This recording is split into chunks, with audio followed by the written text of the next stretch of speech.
This station was your laboratory, and the experiment was a failure. The outbreak can be contained. Earth can be spared. It has to be me. I know what's coming. Some people will never understand what you can do.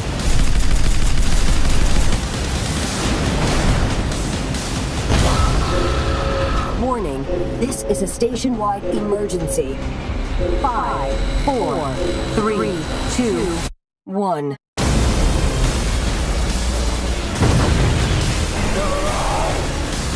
We can fight the invasion. If I can't save us, I'm taking every last one of them with me.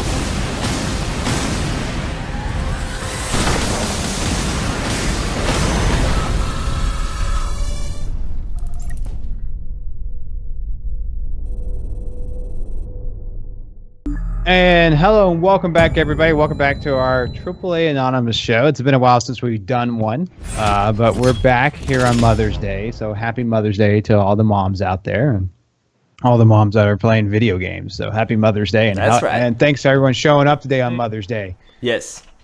Yes. This week we're talking about Prey. And no, we're not talking about the other Prey game that maybe some of you may remember if you're old like me. I mean, I have the gray hair to prove it. So this is a whole different. We don't have any hair. So, I don't remember that at all. Actually. You don't remember the other Prey game? No.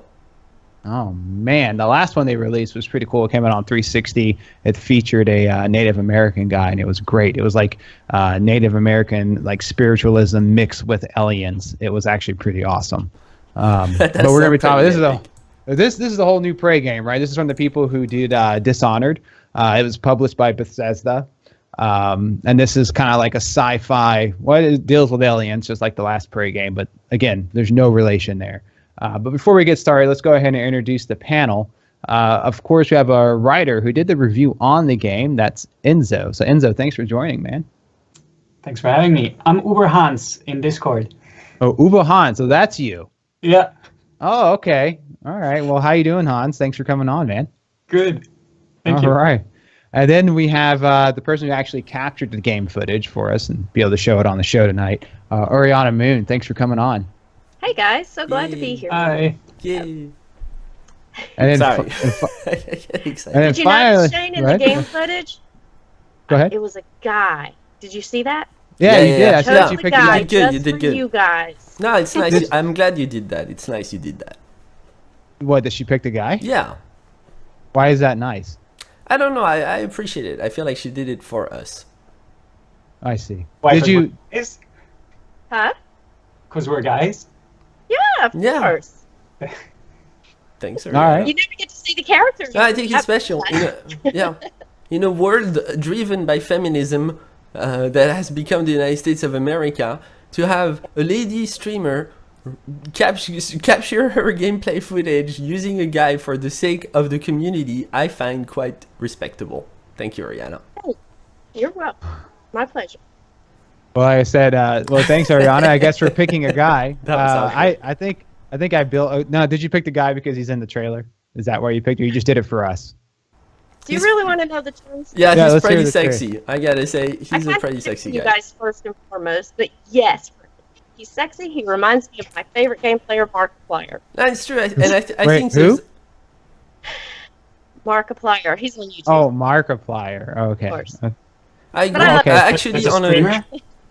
in a quick parenthesis, Shane, I kind of agree with Oriana in the sense that I think the character design is on point. It's well done. He doesn't look as generic as most of the army gamer guys that you see left and right nowadays. He looks a lot more. Yeah.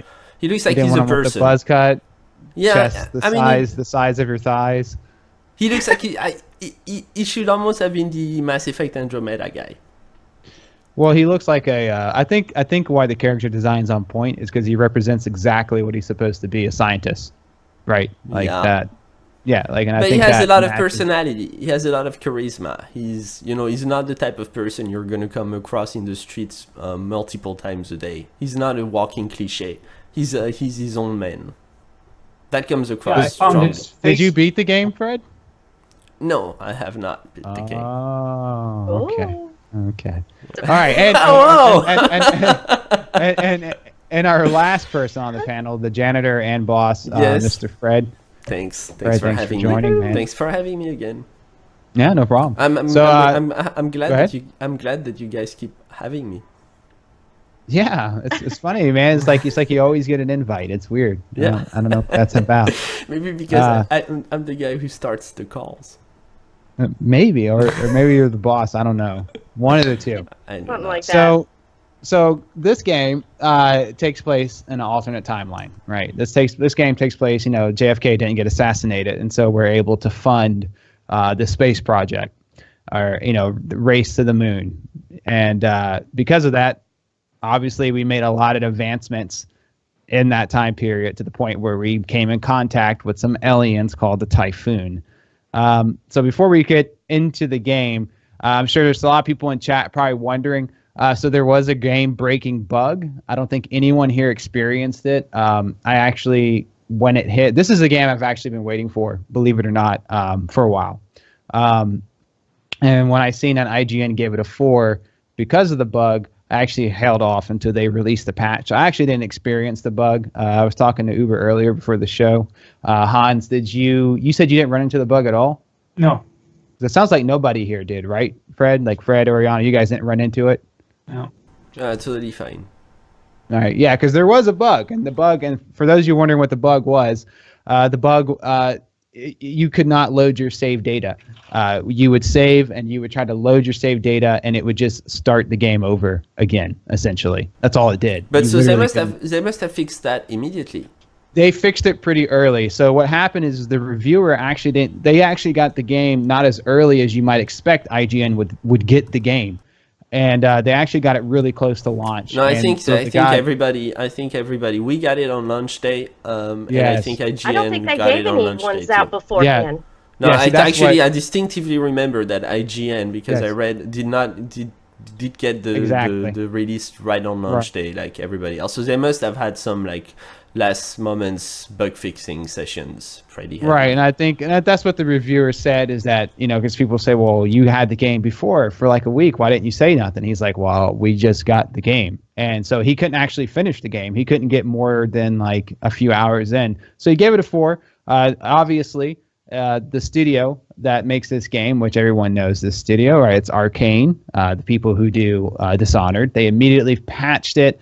They had a re-release of the review, gave it an 8, and moved from there. So that was the bug. Actually, I didn't actually run into it. So I just wanted to address that real quick because I'm sure everyone's wondering about it. But yeah, so this is a big game that's been pushed for a while. The story is pretty interesting. So before we start digging into the gameplay mechanics, I guess let's start with you, Fred. Because before the show, you were talking about you wasn't so impressed at first. Now, is that because of the story? Is that just because, like, I feel like the it's Arkkane... because Go ahead.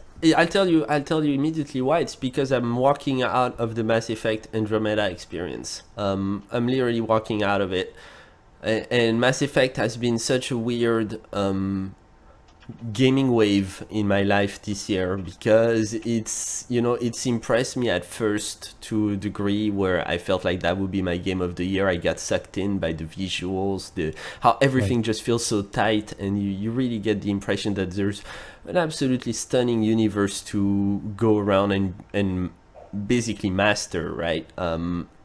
So you didn't get that. You're saying when you. But then hit you this. walk out of Mass Effect, maybe 30 hours of gameplay in, which was my experience, and you realize you quit because it's just not fun. It's just like Right. gameplay is just not fun. What are you talking about? This Mass gameplay? Effect. But then so I've played this game substantially, and then I walk into Prey. And the immediate, and I knew it was from Arkkane. I knew it came out of the studio from the Dishonored guys, and I was excited to see what they did next. I was skeptical too because I thought, how can you release Dishonored 2 late last year and then suddenly pop out Prey, which is supposed to be your second title in the games that we've come to know about this specific studio. And my concern was kind of validated right off the bat when I started playing the game, because it felt rushed immediately. And not actually, I'm glad you started with the bug, because I think the bug kind of speaks in my favor on that. They rushed this game from A to Z.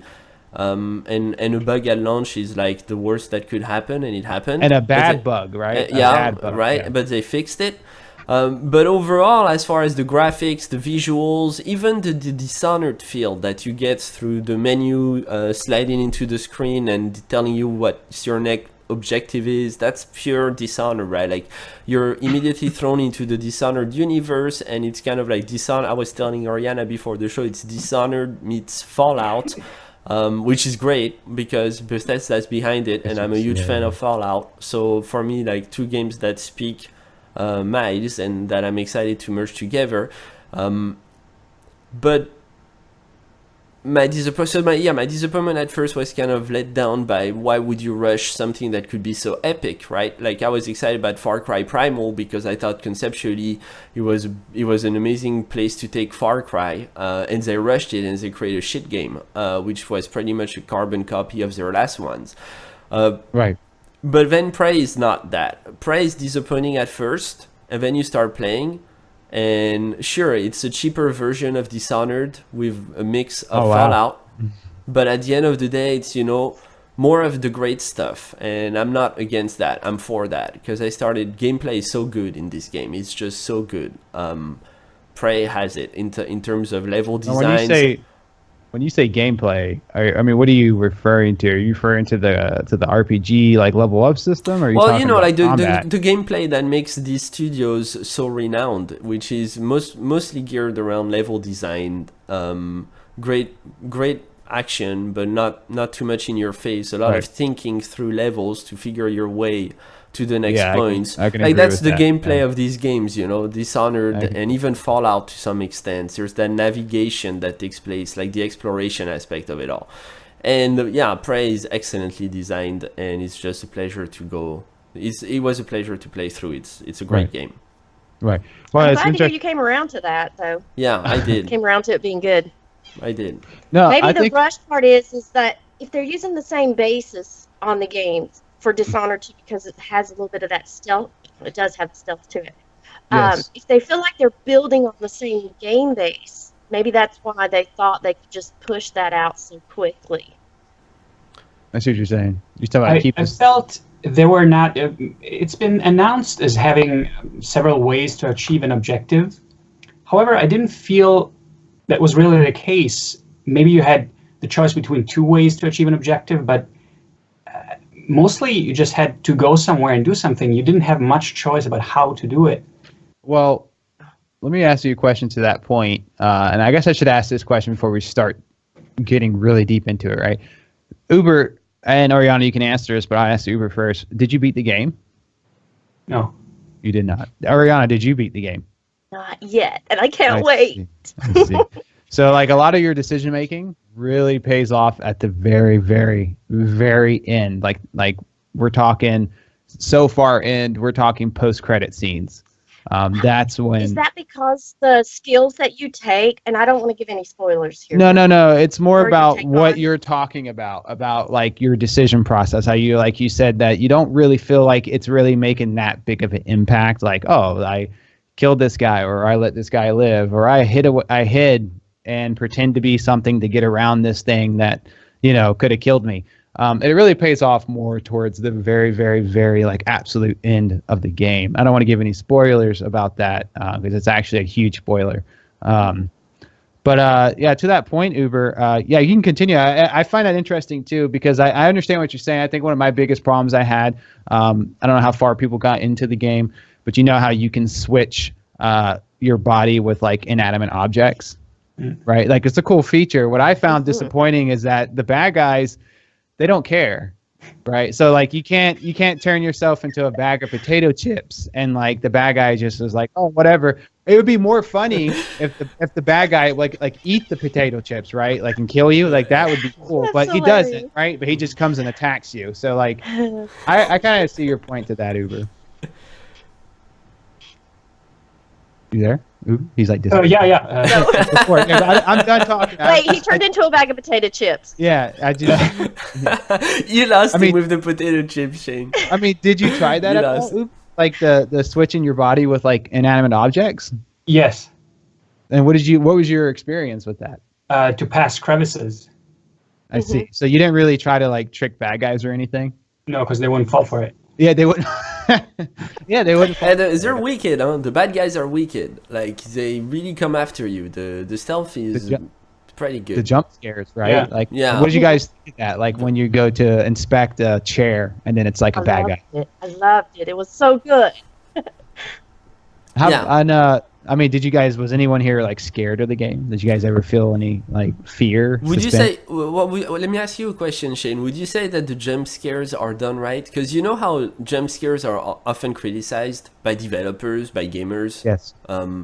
Would you say this is jump scares done right? I think that if they would have lessened the amount of them, it probably would have been a lot better. But once you, in a game like this, and I'm sure everyone here is guilty of it, right? Because we're playing this game. And so, and people are probably wondering, they're like, well, what do you mean by that, Shane? Well, this is a first-person game done by Arkkane Studios and Bethesda. So that means we're clicking on everything, picking up everything, and looking at everything. I still feel like Bethesda held back on the clicking everywhere. They're like, can we put a coffee mug here? No coffee. I mean, maybe it's not as much as like Skyrim, but the point Because is we're Fallout clicking on was, everything. yeah. Right. I mean, Well, we're clicking on everything. So in the first couple of hours, you get used to the whole, oh, this box is like, I call them face huggers. Those they look like face huggers, like the cat Mimics. things. Yeah, mimics. Yeah. And so, I don't know. I think that it would have been more effective if there was less of them, but I don't know. I mean, what did you think, Ariana? Did you jump at all? In the beginning, yes. But like you, after I played a while, I started suspecting what and where they were. And of course, it gives you that thing at the top where you can see them in the room. And Yep. that kind of gave it away. So initially, it was good and I was scared and I liked it. And then it got like, okay, I expect them. Here they come. I'm ready for it. What did you think, Uber? Do you think this is a successful like horror suspense game, like in the sense of horror? As Ariana said, in the beginning, yes. When it's new, you get startled a little. But after a while, for example, I just started approaching things hoping they attack me so I can fight them. Not even like suspecting and like beating them with my wrench first. Just, letting it happen so I can confront them. Right. Ooh, how did you survive that? Yeah, I didn't. Oh, What about you, Fred? Did you feel any fear? I mean, how did you take it? Like comparing it to like a game like Resident Evil for scares and stuff. I mean, I think it's too geared into the Dishonored universe for me to get scared. It's if I'd put some words on it, I'd say it's like a touch of Alien Isolation on top of a Dishonored game, but it's not overwhelming to your face. Like, it's not trying to be all that scary. I don't think it is. It's just keeping you tense, right? The idea here is to keep you tense, keep you kind of electrified, but most importantly, click everywhere. Which, if it was in the dark, Fred, it would be a lot more scary, like Alien Isolation. But it was very bright. but you're and right, like, yeah, It's a horror. like that big spaceship you're in, it's really not all that. It's full of lights. It feels more like Doom than anything else. It's like Yeah, I can see that. You see what I mean? It's like really Yeah, I can open. see that. Even Fallout, can see. actually, it's like Fallout Well- 4. It feels a lot like some of these guys, those developers were. You brought up a good point, Fred, and I actually wanted to talk about that, which is the developers behind this game. They wanted to try something different this time around that they haven't with their other games, which was as soon as you start the game, everything is open. Nothing is blocked. And sure, you may not have certain abilities like the bubble gun that lets you make it steps or whatever, or the gravity gun, but everywhere you can get to from the very beginning, you can do whatever you want. You may have to use a different shortcut. So like, let's say you don't have a particular item to get to that place, you can still get to that place. You just have to find a different way around to get to it. This was something that they really pushed for in this game, and they were really proud that they were able to get it into the game. So before I go into it, Fred, I asked you, did you notice that? Because I feel like this is something you say you did notice that you can go but anywhere. I mean, that's like Deus Ex. That's like, you know, it's just depending on what skills. I think what you're saying is depending on what skills you pick, you're gonna have access routes that open up to you. Like if you know how to hack, if you know how. You were saying that you can actually, like, if you don't have certain items, you can still get to those places. You just have to figure out a new way to get to it. It's a where there's a will, there's a way. Right.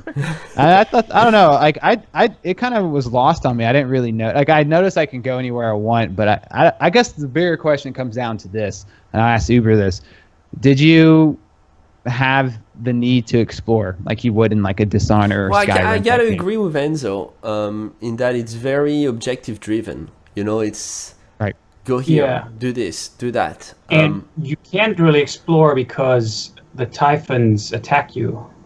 Yeah, they do. Yeah, but I mean, did you? Pretty nasty. Did you feel the need though to explore? Like, with this, because I feel like in this game, this is my personal opinion, is that this is a game from like, you know, these type of studios, like, you know, Skyrim, Arkkane, whatever. I didn't have the urge to explore like I usually do. I mean, how did you feel, Enzo, about that? Yeah, I agree. The only things that drew me a little into certain areas were how the graphics were done, how the station was designed, because they did this approach where, following the timeline, they mixed certain elements from Russia and from the US and built the station according to that. So sometimes when I saw a structure like that, I approached it and wanted to see it. I wanted to see the offices of the management of the station. So I guess that, but not too far. Like, I didn't want to go into the laboratories or anything, mostly because I was scared. Yeah. Right, yeah, because like I said, it takes place in an alternate timeline, right, where JFK doesn't die, and we team up with Russia to make an awesome space project.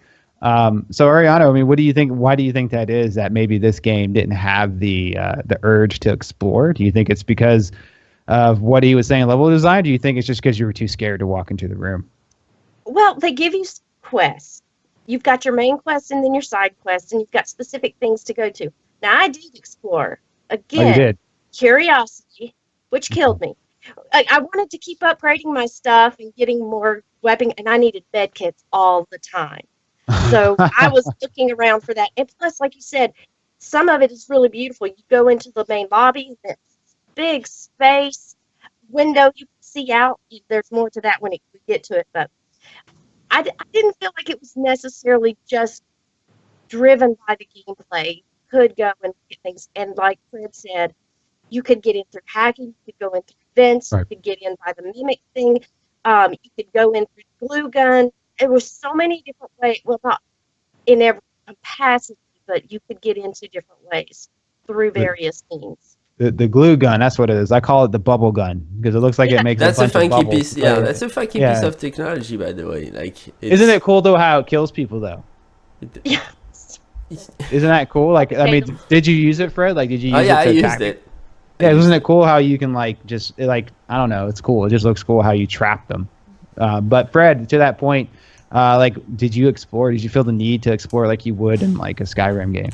Yeah, but this when you were talking about that, I was questioning the reason why I didn't explore, and I really can't say that it's because I haven't been exploring too much with Fallout, and that Fallout came out not so long ago. Like, I think if I hadn't done the clicking everywhere and just get everything on Fallout, 18 months ago, and it had been 4 years ago, I'd probably be down to do it again, but still, I'm trying to like never get sucked into a game this way again because it's pretty pointless.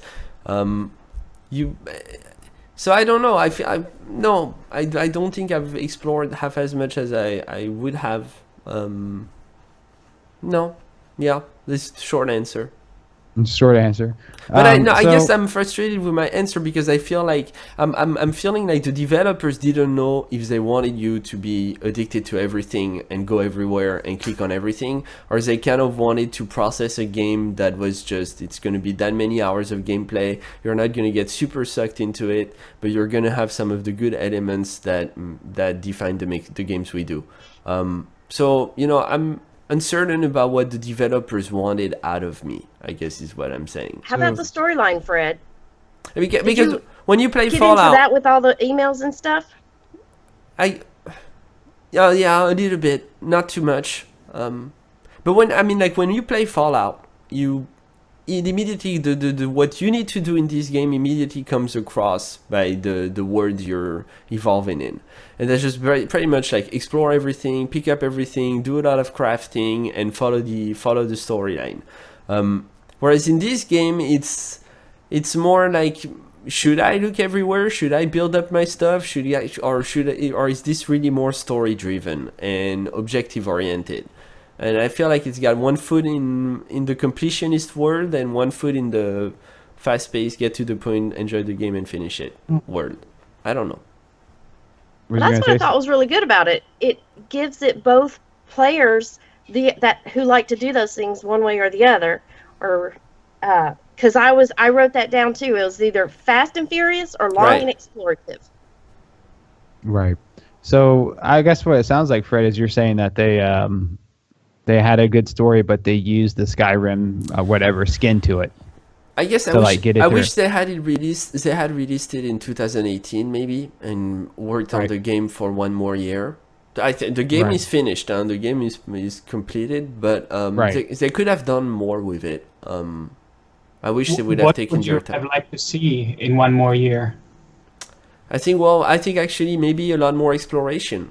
A lot more but really coming strong on that message that you are an explorer and that this is a huge universe. See, I like those massive undertakings. Dishonored is a massive undertaking in terms of space, right? In terms of the space that the studio is able to create within the game. I feel like Prey is much less. It almost feels like an aftertaste of Dishonored. Quickly rushed in by a studio that has tremendous potential, and still they rush it and they still produce a great game. So it's, I'm not bashing in any ways, but I feel a little bit unsatisfied. I feel like they could have gotten more out of me. They could have sucked the juice out of my life with that game. So this is my personal take on it. Before we go into the combat side of it, the actual controls, which I think that's where a lot of people have a lot of mixed feelings about. If you guys are familiar with like a director called Rian Johnson, has anyone here heard of that guy? Nope. He's done movies like Looper. He's getting ready to do the Last Jedi. He's getting ready to do the Last Jedi for Star Wars. So the reason I bring him up is this: if he was to make a video game, this is what this video game is.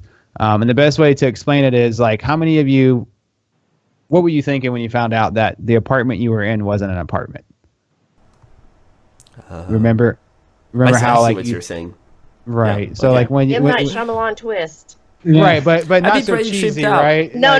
Yeah, not so cheesy. So like this is what this story is from beginning to end. So like I kind of see what you're saying, Fred, in the sense of you're like, is this a collect everything game? Is this an action game? What kind of game is this?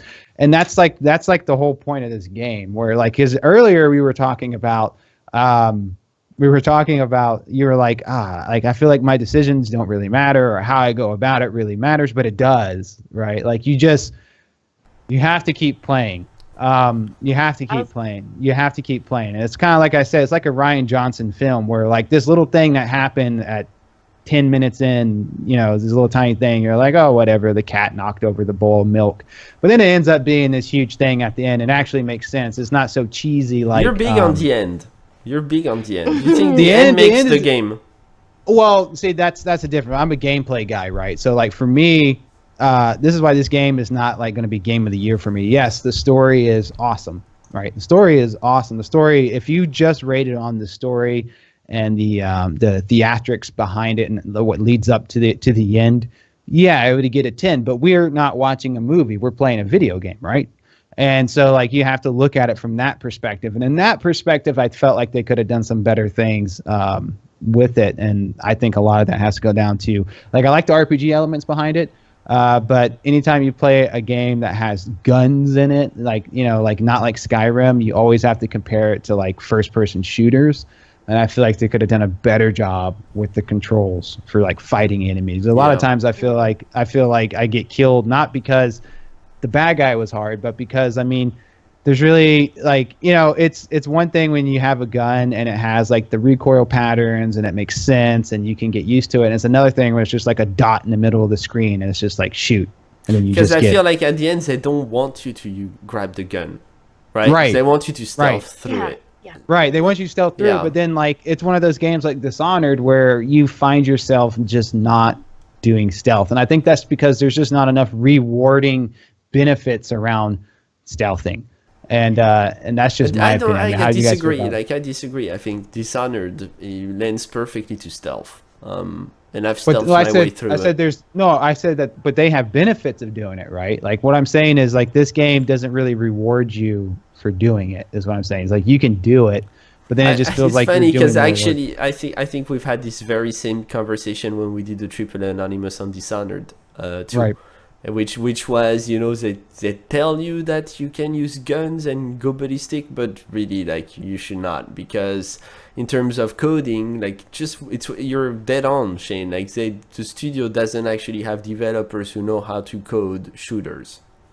Right, they don't. That's all it is. Right. Shane, can I ask you a question? Oh, go ahead.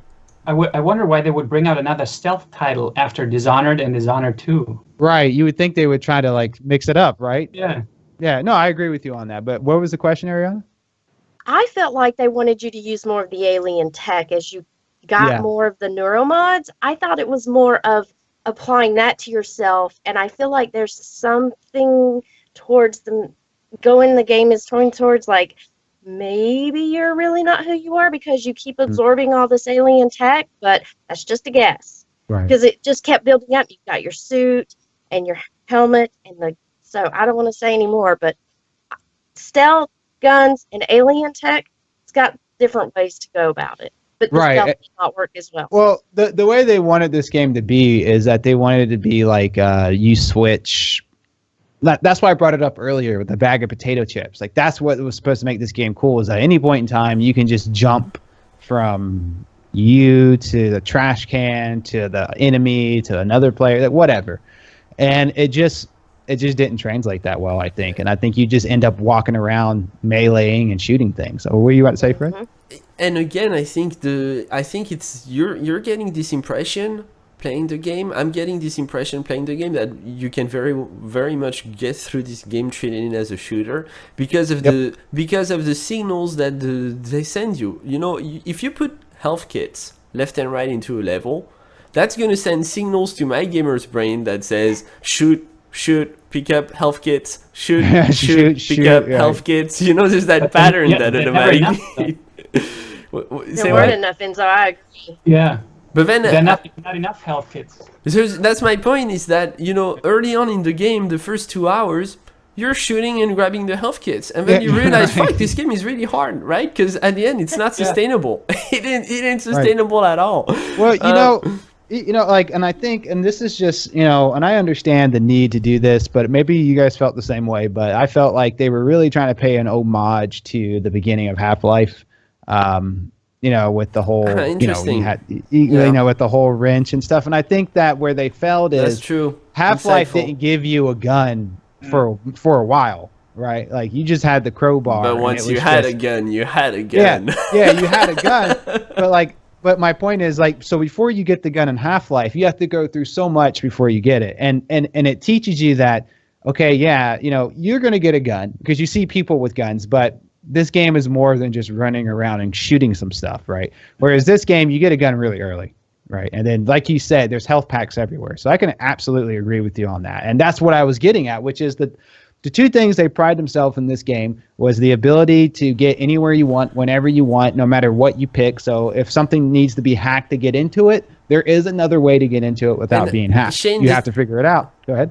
The thing is, I think your disappointment and my disappointment stems from the fact that when we thought early on into the game that this was going to be essentially Dishonored shooter style, we got excited about it. We got excited about that idea. Because that idea felt right. Like, I was looking forward to having machine guns in a Dishonored world and really like crazy crazy beasts that come out from the shadow, because the enemies, once you get into combat with them, they're a challenge, and they're a challenge that if you had the right guns would be hella fun to take on. Right. I'm not sure what. Sorry, that's unfortunately Debbie is trying to cook some food. And I apologize for that. Your house is burning down, right? Yeah. Nice. She's a sorry chef. about that. That's okay, Yeah, but the Shane. good news is that she's cooking flame mignon. So Oh, and it sounds like it's going great. I sounds like it's going great, right? We gotta wrap it up so you can get some dinner. Oh man, Sounds like it you're is gonna have a definitely done delicious negative. meal. No, but to your point, Fred, I agree with you that like I don't know, man. Like, and let's talk about that for a second. What did you guys think of the enemies? Uber or Enzo? I keep calling you all these different names. Like the enemies. Like, what do you think of them, man? Like, what do you? I mean, what's your from start to finish? What do you think of these enemies? I like the idea of the mimics very much. I've never seen that in a video game that I played, that your opponents try to deceive you. The name of the others was Shadows. Right. I mean, what do you think? Like the design, I think- these black blurry things coming at you. I mean, do you think it was a good design? Are you interested in the enemies? How about that? Yes, I am, because the concept of this alien life form is so foreign to me that I'm intrigued. I know aliens from Alien. I know aliens from other movies. This is completely new, and so it was intriguing. So you enjoyed them, like you thought it was Yeah. good design and everything. Yeah. What about you, Ariana? Did you like the aliens or? The mimics were cool, little things, but then the big guys, ooh, they were big. But the thing is, I saw a couple of clips where he goes like in the guy's mouth, and this just grossed me out. You know, like he goes in and takes over, and there's one part where he explodes the guy's head off. And Yeah. it's just like, oh. It's awesome. It's really. Yeah. I'm just the opposite as you. I think the big bad guys are really great bad guys, and the small ones, the little spider ones, are cliche. It's like it's almost to be expected that they'd be here and they're. I mean, here. it's Half-Life the turkeys, creepers, face you know, huggers, it's- right? Yeah. So it's not cool. Like I would have found a better first encounter with the shadows than those little critters. It felt cliche, but then when you see the big ones and the ways the big ones, I think their biggest strength in terms of characters is the ways they attack, the ways they move. It's original. Don't you think it's Right. original, like the ways they come at you? Yeah, I mean, I appreciate when developers try to push the envelope with. I mean, let's just face it, right? Like people who like us who've been playing games for 20 going on 30 years, it's hard to like introduce an enemy that he may look completely different, but he's going to act similar to something that we've already experienced. But when you constantly have all the enemies who just really don't care about their life and they just kind of like come at you, it's refreshing, because it makes it a different type of game, right? It brings you back to the retro style, like NES era, where the bad guys just kept walking left and you had to go right. Like there was no like them trying to hide behind cover; they just go for you, which was cool. Let me ask you, Shane, because and I may be confused a little bit in the storyline as I tried to read the emails and stay with what was going on. But the neuromods and the aliens, I feel there's a connection.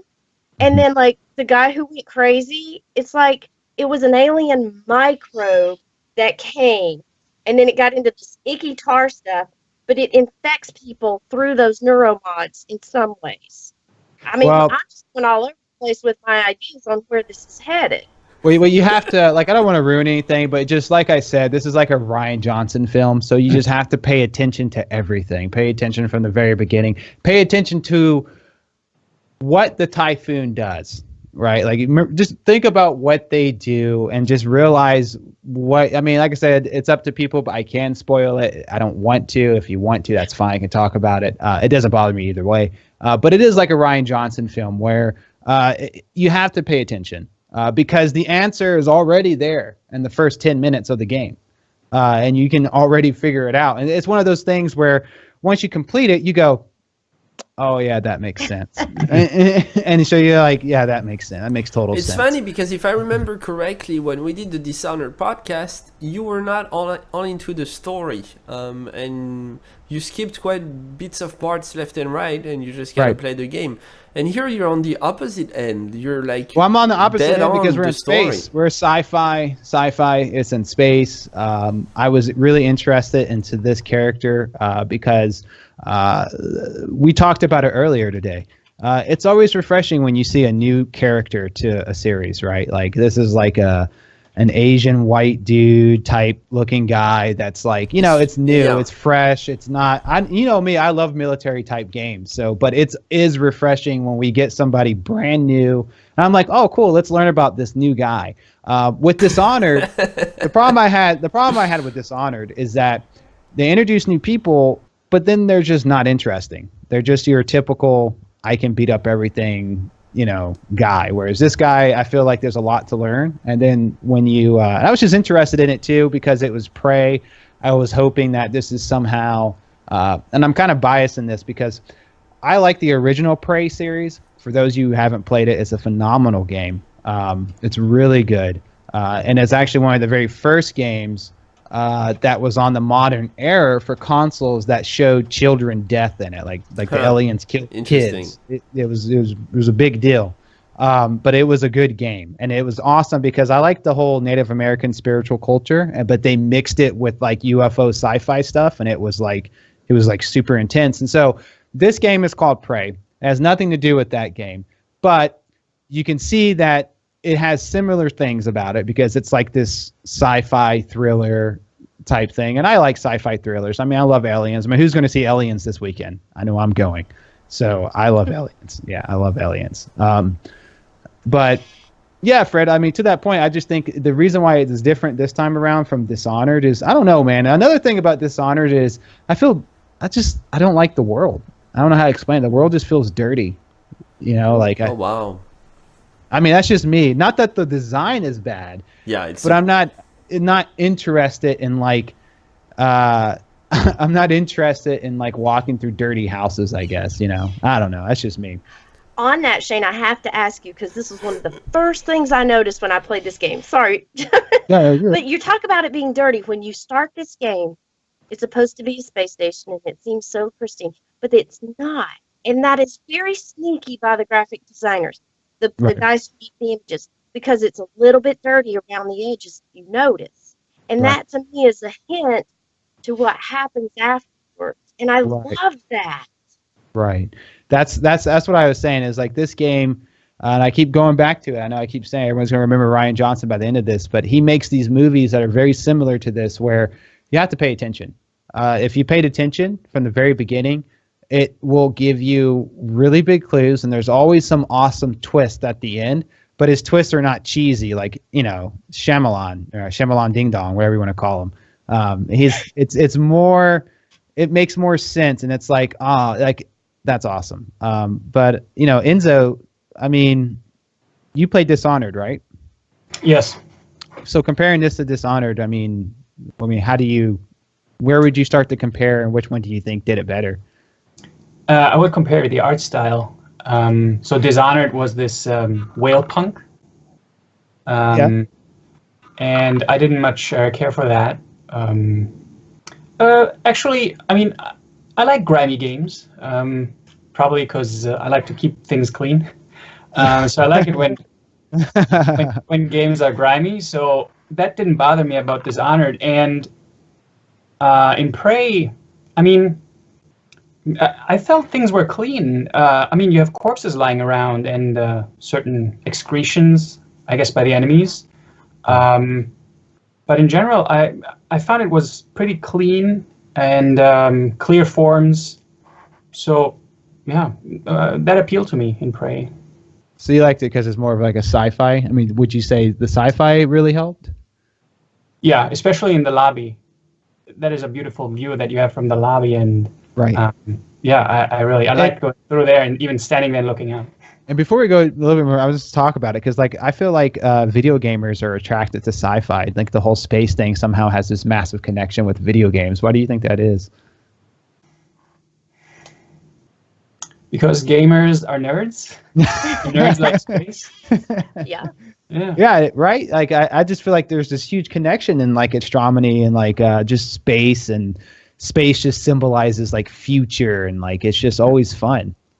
And I guess space, I mean, what else is like a space where you design a game in is a space, like space. You have to define the gravity first. You have to put all the objects in. It's like real space where you have objects that, follow certain rules and float around. Tell us Okay. how you felt about when you finally got to go out. I found it done really well. And so first of all, that sense that you get when you go out and you have to steer in all directions, and also you go in a direction and you don't stop until you produce a counter impulse. I mean, I knew that from physics class, but it was amazing for me to see that applied in a game. And also, what I really want to stress, when you fire the guns in space, you can't hear the fire, which I thought Right. that was awesome that they Isn't thought it? of that. That there's no gas to transport the sound. That was awesome. Yeah. Yes. Did you play it as a VR Huh. game? No, No. I wanted in VR out there to be in space. because VR only makes sense for racing games. That's my sense. Nice. So you just don't like the VR experience, is what you're saying, or is it just because Yeah. it's too scary? Oh no. Well, no, I don't think so. I don't think it's Yeah. too scary as VR. I see. Gosh, if they did Maybe I have to try did they it. see Resident Evil or something like that, that was really scary. So what did you? What was you guys' so Fred? What did you think of the actual RPG elements, the talent trees, and that stuff? How did you feel about that? Good, not too complicated. I liked it. And still, like, there's a lot of combinations that you can go with, right? Because you start with 3 and then it expands, 3 trees and then it expands. I haven't played enough to have actually become an expert in the trees, but I'd love to find out more. Shane, if you've got like a bunch of hours clocked into this game, like, have you found your perfect build? I mean, I think the problem is when it comes to these type of games, the one thing that it has a positive in and one thing it has a negative in is, like, I think as an MMO player, you're always looking for that perfect build. Yeah. You're always looking for like this perfect thing. Now, I almost The- don't like to see the option of trees because I know it almost Right. feels like homework. Like I have Exactly. to do. Gives I'm you- gonna have to do homework. right. If I really like feel this game. and it's because there's two reasons for that, I think, and it's well, third reason is different because we're completionists if you're a video gamer, but the two biggest reasons is, the first reason is you see something like hacking or charisma or persuasion, charm, and you think, oh, I have to get these or I'm going to miss out on a dialogue or miss out on a room. And then the other side of it is the players who play MMOs, and you know that if you're a mage, you have to spec into, up until recently, you had to spec into fire if you wanted to do the most damage as a mage. And so if you don't spec into that, you're wasting your points, you're wasting your time, the game's going to be that much harder. And if you play MMOs, you get both, right? You have both problems. You have to worry about missing something and not doing enough damage. But I think in these type of games like Skyrim and stuff, where it pays off is, since you're not competing against other players, I don't think there is a perfect build. I think, yeah, sure, there may be one build that you can go around and one-shot everything. But for the most part, in single-player games, you can just kind of come up with whatever you want and just get through the game. And I think that's a blessing and a curse. It's a curse because it sucks that I guess that maybe they didn't take the time to balance stuff. But it's also a blessing because for players like me who, I like to be the gun guy who either some games I like to hack into stuff and other games I'll just like to blow the door open. However I feel the character speaks to me. But that's just my interpretation. So I don't think there is a perfect build. Oriana, what would you say? Like, did you find yourself, like, how did you spec yourself? I diversified. I did a little bit here and a little bit there because I wanted to get in certain ways. Hacking one seemed to be easy enough. So I got all the low level stuff. But then after that, I started focusing more on I did the health so I could get the med kits and stuff, and get that more of the necropsy on the aliens. So I kind of diversified, really and truly. Right. Enzo, how did you like your spec? Like, what did you think of the spec, and how did you spec? So at first, I did everything at once. I invested the points in the low levels. I distributed them all over the low levels, and I realized that after a while, I was still really weak. So I went back and I think I focused on engineer because I wanted to do hacking. And by the way, what did you guys think about the hacking? How that was represented? It was a little mini game where you have to move. It's a little childlike to me. It was a little childlike to me. A little too arcade-ish. I don't know what it is, man. Like, I'm not trying to be mean here, but I just feel like they just try to do, like, every game tries to do hacking in a weird way where it's like this little mini game. I think it'd be cool for a game to eventually have, if you want to do a hacking type experience, maybe like it'd be like a little bit of a hacking simulator. I don't know. That's just me. I mean, what do you think? I agree with you. I don't like minigame. hacking. Are you saying that hacking is never fun? I'm not saying it's not fun. I'm just saying, like, it's just, I guess it just kind of depends. Like, for me, it's like, oh, it's another mini game that literally has nothing to do with hacking. Yeah. I know my character's hacking, but it's just one of those brief moments that sucks you out of. I know I sound like a video game snob right now, but it's one of those brief moments that sucks you out of your immersion. Yeah. It's like it sucks you you out don't of your want to immersion do really this. fast. Right. Yeah. Right. It'd almost be better if it was just, if you had the ability, you just hit A and it does it. Like, I would be better. I would be okay with that than, I Being can able hack to this. skip And it so now, the way you now can I have skip to a play, story. I have to play Pong. Yeah. Right. And me playing Pong means I hack into it. Yeah, So, like, exactly. It's like you know I what bought mean? Prey, not Pong. Right. Yeah. But what would you say, Niza? I played Splinter Cell Double Agent. I thought so far that's the best way to show how hacking works. You have columns of shifting numbers, and when you move the cursor on it, I guess that's easy. You just have to wait until the number sticks, and then you push it. Right. Although it's easy, it looks better. It looks like Matrix.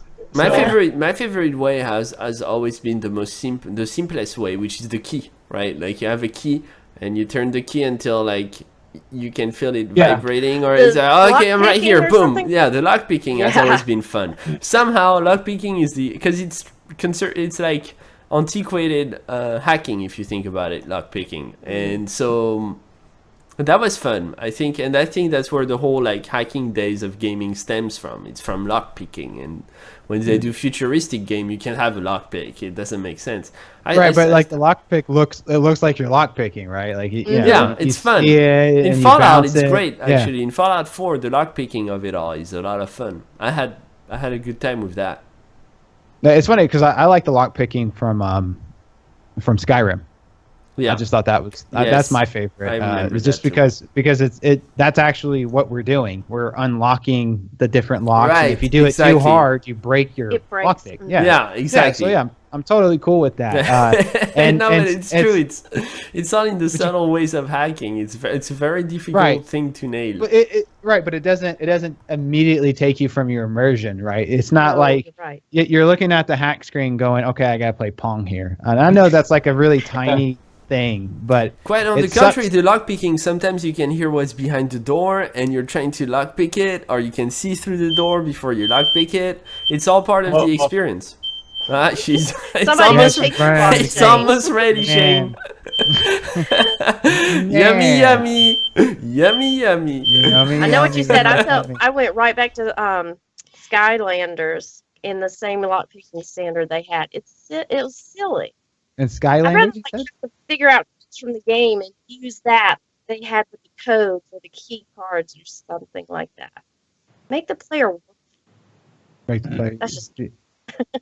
I mean, like I said, for me, it's just one of those things that I don't know. Like in a game that's, let me put it to you this way: in a game that's story driven, when you get taken out of the immersion really quick, you immediately start thinking, "Man, I gotta be somewhere in 10 minutes."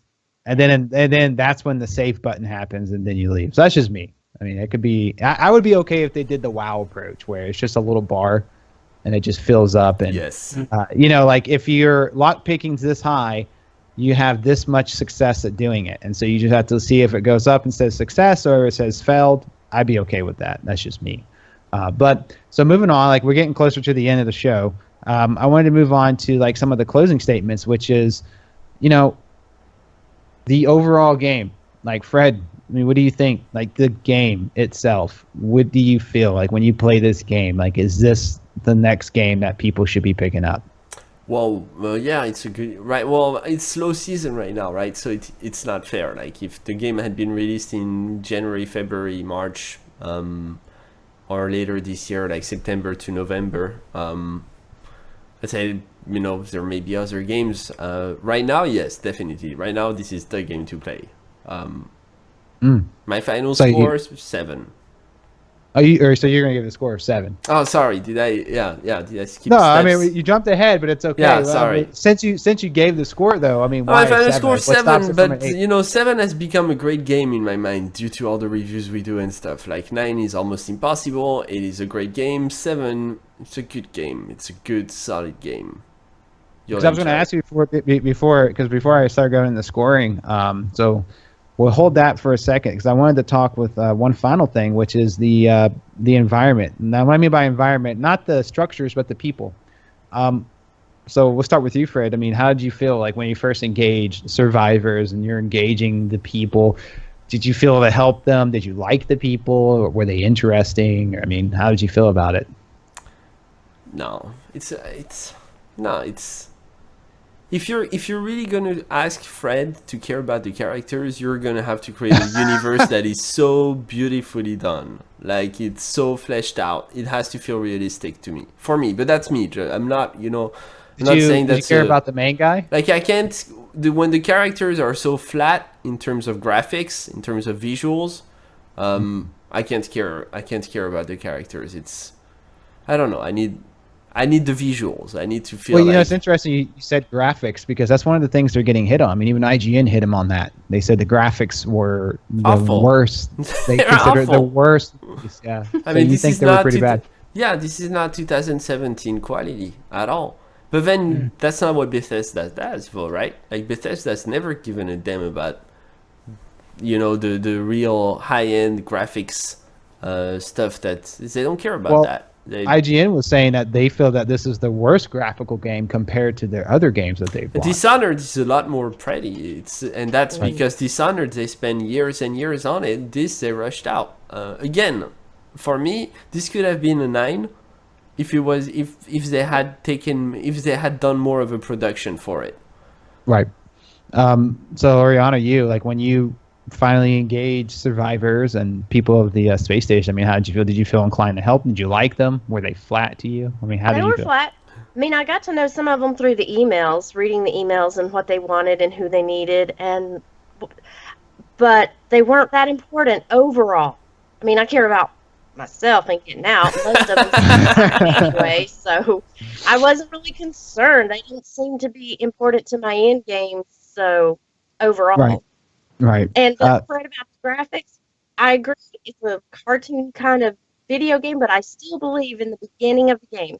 And if you just take 5 minutes and go back and look at that, the details to the dirtiness and all the underneath stuff, I really enjoyed that. It was like a secret to what it's getting to, like you said, Shane. But I hope I got my point across that even though I think the graphics are crap, it really doesn't matter, right? Right. Like, Yes. I don't mind. I'm fine with it.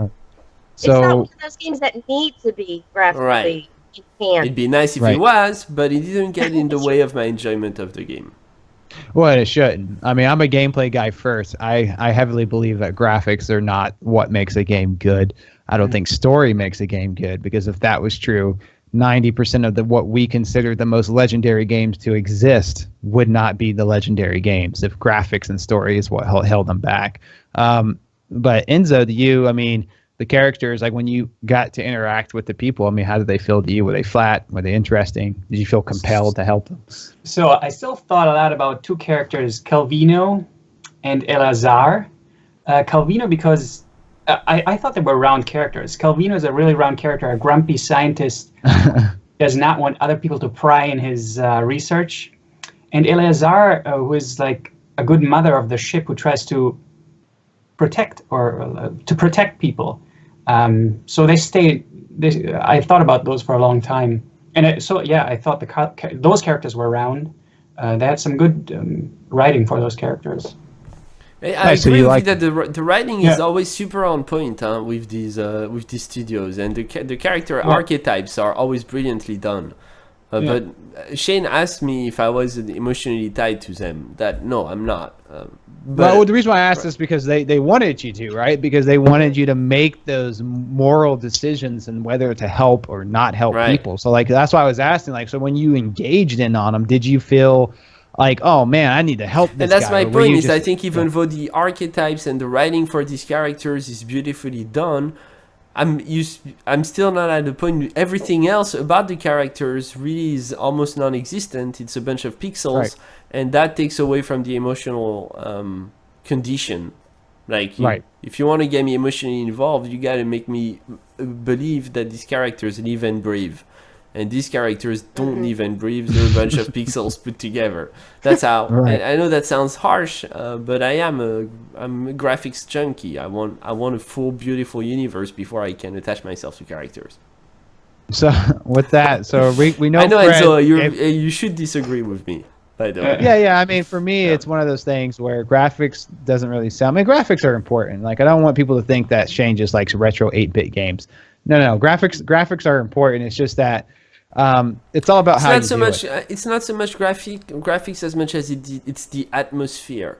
You know, it's the. Right. It has to Well, that's feel. what I was- It has to feel right. really atmospheric for me to get emotionally involved. And this doesn't feel atmospheric. It feels Exactly. very 2D, two-dimensional in terms of visuals. So you can't get me there. They tried a little bit, but it didn't make it all the way because of And the you see- 1920s Art Deco look in some of the offices and things, and then like the lobby, Enzo, you're saying, and it's vast, and it was looking good. Yes. But then in some of the places, the labs and the back rooms, and then it's Right. just a video Well, game. see, that's what I was getting at. For me, this is the same problem I had with Dishonored, which was I just couldn't get into the characters. I don't know if it's because of the art design or whatever the case may be. I don't think it is because I love Skyrim. I put hours and hours and hours into Skyrim. So I don't know. The characters for me really wasn't. I didn't feel intrigued. I felt like I was helping them because that's what I do in video games. Not so much because oh man, I need to save this guy so he can make it. It was, I want to get the good ending, so I'm going to save this guy. And you shouldn't think that, in my opinion, when it comes to a game based off of moral decisions. But so Oriana, Fred gave it a 7. This game is $60. What would you give this game? It's a little bit expensive, 60 but there are bucks, sales out there to be found for $36, believe it or not. I did go look. $36 already? Yes. You got to Oh, sign up for wow. your life of subscription, but yes, it can be done. It can be done. Yeah. Oh, wow. And again, coming from Mass Effect and Nier Automata, those really big games, which once you finish it, you're like, what do I do with my life now? Okay, I go break. It was all right. I give it an 8. I think it's You gave it a what? You broke up there. What did you give it? an 8. An 8. Okay, so you give it an 8. So we have the actual reviewer here, I believe. So Enzo, go ahead and we'll give you a little bit more time to explain your review and what you decide to give it and why. So, I mean, the fact that is stealth, that is conceived as a stealth shooter, I feel that was not necessary. Stealth was not necessary again by Arkkane. There are problems with that. I think it takes out the pace from the playing. However, it also has really good things like the atmosphere, the enemies, the graphics, and the storyline, which, as I wrote in my review, are no way inferior to like a Hollywood blockbuster. In that sense, I would recommend it to anyone to try it. You can't go wrong. You might feel some nuisance by the stealth, but it's weighed out by other factors, and so I would give it an 8. You give it an 8. Yeah. Okay. I mean, that's a fair score. I think for me, I would give it like a 7, more maybe on the lower end. It is a $60 game. I guess not $36, which I think is really. I had no idea you get the game for $36.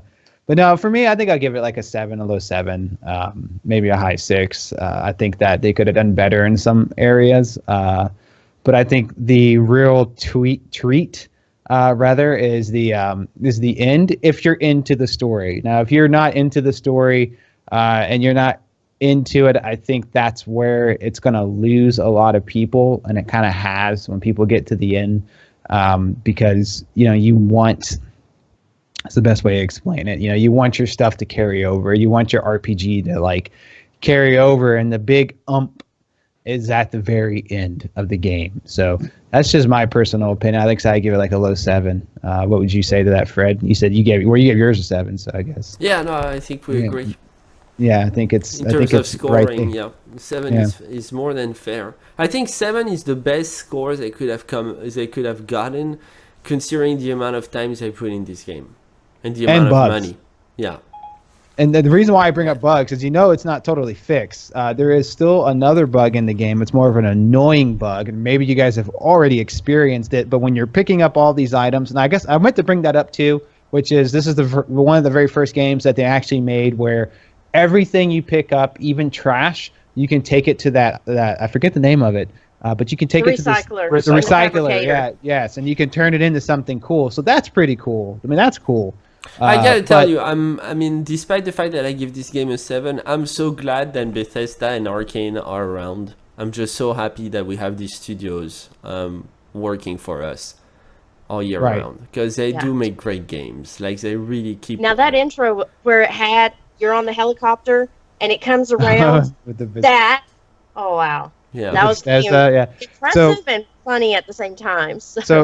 So yeah, what I was saying is the bug that's in the game right now people are annoyed with is that when you're picking up a bunch of items, it doesn't stack. Have you guys noticed that? So you pick up like the same item, but they put them in 2 separate stacks. Because let's face it, the inventory, this is one of the reasons why I have a problem. One of the problems with my game, that inventory sucks. I'm sorry, the inventory menu. They all suck. They're not making any progress on inventories in terms of video games. I wish they had an annual convention of game developers where they all came together to figure out how the hell you design an inventory.